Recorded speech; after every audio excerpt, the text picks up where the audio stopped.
Configuring internal users. Internal users need to be manually added to the system before they can access iSpec.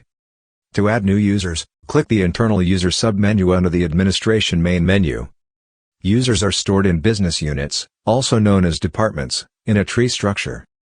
Expand the tree, and select any department which will store the new user. To add a new business unit, right-click the main node, and click Add Unit. If the department is in another location, the country can be selected from the country list. After selecting or creating a business unit, click the Add button to create a new user profile.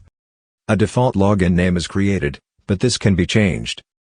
Complete the user profile form. At a minimum, fields with an asterisk, which is the first name, last name and email address must be entered. A user type group must also be selected. For security reasons, only the root user can select a user group that has commercial role access permission. If this user group is selected, a notification error will appear.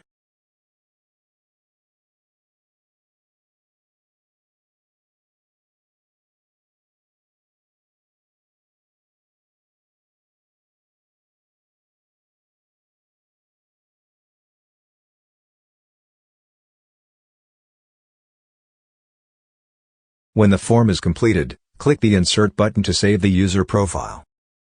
The user will then receive an email with the login details.